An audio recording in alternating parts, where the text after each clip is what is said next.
Of all the disciples of Jesus, the 12 apostles, the only one that was not put to death at an early age, martyred, was St. John.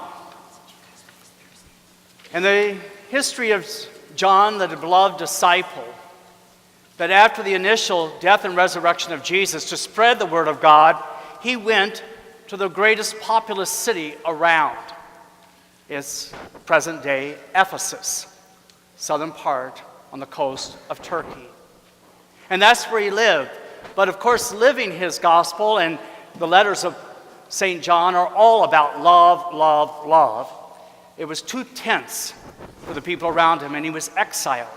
He was thrown off and out of Ephesus to a little tiny island called Patmos that you can see from Ephesus. And on that island, he stayed as a hermit, lived a quiet, solitary life, and that's where he wrote the book of Revelation. But as he grew older, and in many ways did not any longer seem offensive to the people, the leadership of Ephesus, he was allowed to return. And as sometimes happens to old people, his eyesight dimmed, his ability to get around was very limited, and he spoke basically nothing.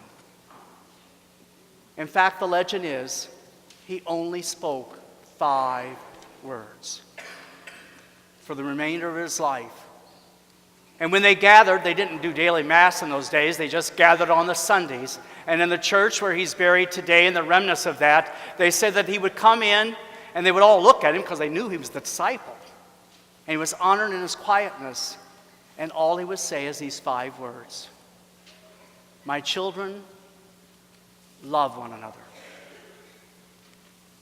That was his consistent and solitary statement in his oneness with God as a disciple and a call for all of us. Christianity then spread from that part of Ephesus and the other cities that we know of Paul's writings to Rome. And as about 50 years later, the Emperor Hadrian was the Roman emperor. And he was concerned about this group of Christians. And so he wanted them to report upon him. And his kind of chief of staff wrote and documented the following explanation of who these Christians are. And this is what Aristides, that was the author, wrote to the emperor. Christians love one another. They never fail to help widows. They save orphans from those who would hurt them. If one of them has something, he gives freely to those who have nothing. If they see a stranger, Christians take him home and are as happy as though he were a real brother.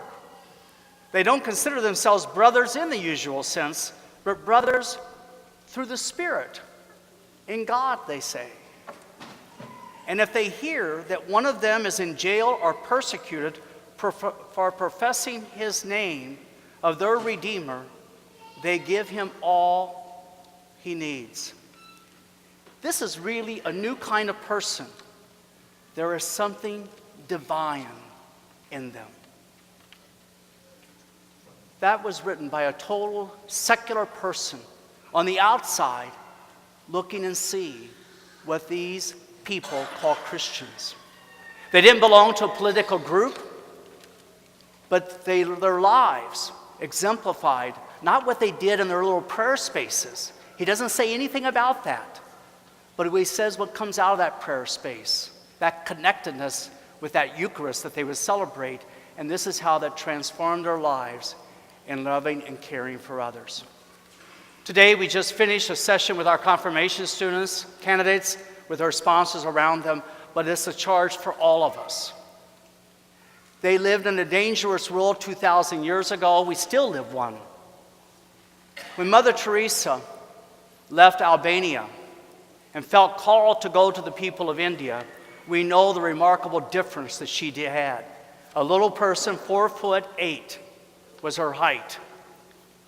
But her influence impacted so many. And she was not a person who in many ways was naive or glossed over things that there weren't real difficulties. And in one of her houses in Calcutta today stands the following quote that she wrote for them to always remember. And here's what it says. People are unreasonable, illogical, and self-centered. Love them anyway. If you do good, people will accuse you of selfish, ulterior motives. Do good anyway. If you are successful, you win false friends and true enemies. Succeed anyway. If you do good, your good will be forgotten tomorrow. Do good anyway. Honesty and frankness may make you vulnerable. Be honest and frank anyway. What you spent years building may be destroyed overnight. Build anyway. People really need help, but may attack you if you help them. Help people anyway. Give the world the best you have, and you will get kicked in the teeth. Give the world the best you got anyway. That was a standard that Mother Teresa lived by. It's the same standard that the gospel calls us to live. It's the same witness in our second reading that the people of Thessalonica, also in present-day Turkey, exemplified in imitating Christ.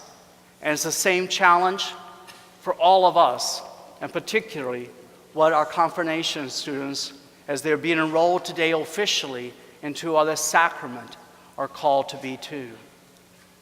As the writer and the reporter to the Emperor Hadrian remarked, he said, "There's something divine in them."